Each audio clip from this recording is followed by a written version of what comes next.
कैसे बदलेगा मूड, कहाँ से मिलेगी नई डायरेक्शन? कुछ नहीं करना दीप, सिर्फ दो चीज ध्यान में रखो जी। मुझे बहुत सारे लोगों ने पूछा इसका क्या होगा, उसका क्या होगा, इजराइल ईरान से क्या होगा, एफ चाइना से क्या होगा, इससे क्या होगा, FIs बेचेंगे तो क्या होगा, रीजनल सीजन का क्या होगा। आप कुछ मत करिए, इतना कॉम्प्लिकेटेड लाइफ को करेंगे तो कभी जिंदगी में ना आपको डायरेक्शन है। हम लाइफ को आसान करने में बिलीव करते हैं। हमने अमेरिका की फेड की मीटिंग के बाद सबको ये लगा कि टॉप बन गया 2007 2008 हो जाएगा, हमें उससे कोई मतलब नहीं। हमने एक ही चीज़ पकड़ी, एम्प्लॉयमेंट, नौकरी, रोजगार के आंकड़े जो आएंगे उस पर चलेंगे, और वो हमारा अब तक फॉर्मूला ठीक है। इंडिया के लिए मैं आपको 2 ट्रिगर दे देता हूँ। सब चीज़ छोड़ दीजिए, इजराइल ईरान क्या हो रहा है, कच्चा तेल क्या हो रहा है, और चाइना क्या हो रहा है, आप सिर्फ एक ही चीज़ पे फोकस करिए जी, अमेरिका के बाजार। ओके। हमारे लिए कोई और इम्पोर्टेंट, अगर अमेरिका खराब नहीं हुआ, अगर अमेरिका रिसेशन में नहीं गया, ठीक है ना, तो हमारे वो होगा नहीं। उससे पहले 2-3 चीज़ें और मैं बता दूं। अगले डायरेक्शन के लिए आपको कुछ पॉइंट्स पे फोकस करना है। पहले वो पॉइंट समझ लीजिए और उसके बाद आगे बढ़िए। इजराइल और मिडिल ईस्ट का तनाव बढ़ेगा घटेगा, पॉइंट नंबर 1। चीन के बाजार कल खुलेंगे 7 दिन के बाद। कल एक प्रेस कॉन्फ्रेंस की भी बात की जा रही है वहाँ पर, हो सकता है और राहत पे के जाए। चीन ज़्यादा जोश में आएगा उतना हम थोड़ा बैकफुट पे होंगे। इजराइल ईरान जितना लड़ेंगे हम बैकफुट पे होंगे। FIs की बिकवाली रुकेगी या 10,000 प्लस की रेंज में बनी रहेगी। 15% कच्चा तेल भागा है एक तरफा लोअर लेवल से, उसके बाद रुकेगा या 80 पार कर जाएगा। आपको याद हो मैंने तब भी बोला था 78 के आसपास आके रुकेगा, वहाँ तक टेंशन नहीं है। 80 के ऊपर टेंशन बढ़ जाएगी, फिर बाजार रिएक्शन देना शुरू करेंगे। बुधवार को हमारी पॉलिसी है, ब्याज दरें नहीं घटेगी, हम सब जानते हैं, लेकिन इस बार गवर्नर साहब को बहुत कमेंट्री सोच समझ के देनी पड़ेगी, क्योंकि अब लोगों के मन में उम्मीदें जगने लगी कि भाई अमेरिका ने कर दिया, अब आपका काम है। टाइम आ रहा है, टाइम आ रहा है। वो टाइम आ रहा है कब आ रहा है, और बाकी रहे विधानसभा चुनाव के लिए। तो ये 4-5 चीज़ें आपको डायरेक्शन देगी। अभी इतनी सारी डायरेक्शन के बीच में अगर आपको लगता है कि मुझे क्या देखना है, तो सिर्फ 2 चीज़ें। जो पहली चीज़, सिर्फ अमेरिका, आप और सब छोड़ दीजिए, कुछ मत देखिए। अगर अमेरिका में मंदी आएगी तो हमारी बैंड बजनी है। अच्छा, क्लियर कट है। एक ही चीज़ कि अगर अमेरिका में 2007-2008 वाली सिचुएशन बनती है, वहाँ रिसेशन की बात होती है, धीमेपन की बात होती है, मुझे नहीं लगता। ऑनेस्टली आप मुझे पूछोगे तो मुझे अभी तक अमेरिका में ऐसा कोई सिग्नल नहीं दिख रहा जिससे ऐसा आप रिसेशन की बात।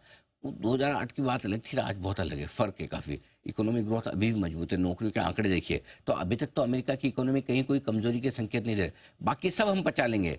हमें पता है ईरान इजराइल भी लाइफ लॉन्ग नहीं लड़ने वाले हैं। लड़ेंगे तो रशिया यूक्रेन की तरह लड़ लेंगे तो भी हम भूल जाएंगे। कच्चा तेल लाइफ लॉन्ग ऊपर नहीं रहने वाला। चाइना के बाजार थोड़ा पैसा चला भी गया तो क्या हो जाएगा, क्या पूरा जीरो थोड़ी यहाँ कर देंगे। और ऐसा थोड़ी कि पहले चाइना में पैसा नहीं जाता था तो हमारे नहीं आता था। करेक्ट। और ऐसा तो है नहीं कि चाइना का सारा पैसा यहीं से वहाँ जा रहा है। करेक्ट। नया पैसा कमाएगा, आ जाएगा। ये सारी जितनी नेगेटिव है, चुनाव के नतीजे छोटे मोटे, इतना बड़ा देश है, 2-4 इलेक्शन होंगे, 2-4 इलेक्शन अच्छे होंगे, 2-4 खराब होंगे, ये सब चीज़ें चल जाएगी। सिर्फ और सिर्फ एक ही चीज़ नहीं चाहिए, वो अमेरिका में मंदी। अमेरिका में मंदी आएगी तो हमें खराब होना ही पड़ेगा। सो ग्लोबली एक ही फैक्टर देखिए और कुछ मत करिए, क्योंकि अब 50 चीज़ें बोलूँगा तो 50 चीज़ें में आप कंफ्यूज रहोगे हमेशा कि क्या करना, क्या देखेंगे। तो अपने ग्लोबली एक ही फैक्टर देखना। अब आइए लोकल फैक्टर। FIs बेच रहे हैं, बेचते रहेंगे, रिजल्ट खराब कम ज़्यादा आ रहे हैं, आते रहेंगे, ये सब चीज़ें चलेगी, वैल्यूएशन सस्ते महंगे हमेशा एक ही फैक्टर सबसे इंपॉर्टेंट है दी लोकल फैक्टर में, और वो है हमारे लोकल इन्वेस्टर्स का कॉन्फिडेंस। तेजी, मेक नो मिस्टेक, इस वजह से हुई है कि लोकल इन्वेस्टर्स ने पैसा डाला है, और पिछले 4 साल में इन्होंने मंदी नहीं देखी है, ढंग का करेक्शन नहीं देखा, हर फॉल में पैसा लगाया।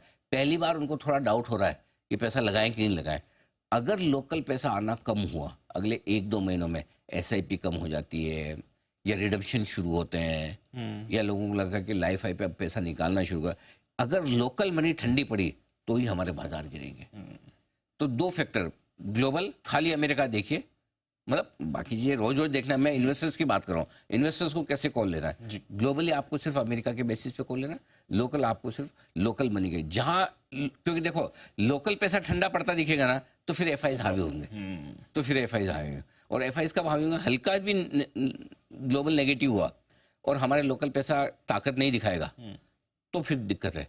अभी अदरवाइज तो देखो, आप एक चीज़ बताओ, 40,000 करोड़ का FIs बेच दे और क्या हम 4% ही घटे? एक ज़माने में लोअर सर्किट लग जाते इतने में तो, है ना। लेकिन ये मार्केट की डेप्थ है, ये मार्केट में हमारी लोकल पैसे की ताकत है। तो जब तक लोकल पैसा, लोकल इन्वेस्टर्स बाजार छोड़ने के मूड में नहीं, ना खरीदे चल जाएगा एक बार, बोले ठीक है चलो हम बहुत ज़्यादा अभी उत्साहित नहीं, लेकिन जिस दिन बेचने की कोशिश की ना कुछ दिन बुक करते हैं। ये बस ये दो ही चीजों है लबोलब आप पूरे विश्लेषण का पूरा इसका ये दो फैक्टर। सिर्फ इन्वेस्टर को दो चीजों पर फोकस, उसका अलावा सब चीज छोड़ दो। इन दो चीजों से आपको डायरेक्शन मिल जाएगा कि भारतीय बाजारों का टॉप बन गया कि नहीं बना। Got it. बस ये दो इंपॉर्टेंट चीजें, इसका ध्यान रखेंगे।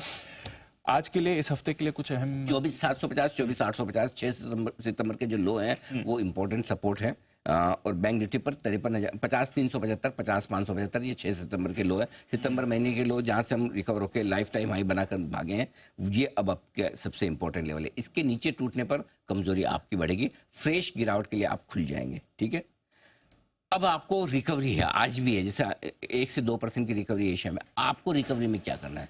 रिकवरी में सिर्फ एक ही चीज जाना है, ये लाइन सबसे इंपॉर्टेंट है आज की, ये वाली लाइन। पिछले दिन का हाई पार करके बाजार बंद हो तो मजबूती का संकेत आ जाएगा। Got it. कल का हाई कल का है 25,485 यानी 25,500। अगर निफ्टी 25,500 के ऊपर बंद होता है तो आप ये समझिए कि मजबूती का संकेत आ गया, एक बार नीचे बॉटम बनने का संकेत, शॉर्ट टर्म बॉटम का संकेत आ गया। बैंक निफ्टी 52,358 शुक्रवार का ही था, मैंने 52,400 लिखा है राउंड फिगर। अगर 52,400 के ऊपर आज बंद होता है, ये आज का फॉर्मूला है, कल का फॉर्मूला क्या होगा? जो आज का हाई है। Got it. रोज का हाई चेंज होगा। तो इस हफ्ते के लिए आपको एक ही चीज ध्यान है, जिस दिन कल का हाई पार करके बंद होना जरूरी है, क्रॉस करके हाँ, बंद होना जरूरी है। अगर वो बंद कर दिया तो आप ये समझिए कि तब, और जब तक ये नहीं होता है तब तक आपको हाई लेवल पे पोजीशन धीमे धीमे थोड़ी हल्की करनी, अभी भी हल्का रहना है। रिकवरी आएगी तो रिकवरी में अति उत्साहित नहीं होना है, हल्के भी रहते रहना है। दोनों तरफ अभी भी उठापटक चलेगी, एक तरफा नहीं होगा मामला, ये ध्यान रखिए। Got it. चलिए, ये है सारी इंपॉर्टेंट चीजें आज की इस हफ्ते की स्ट्रैटेजी के लिए।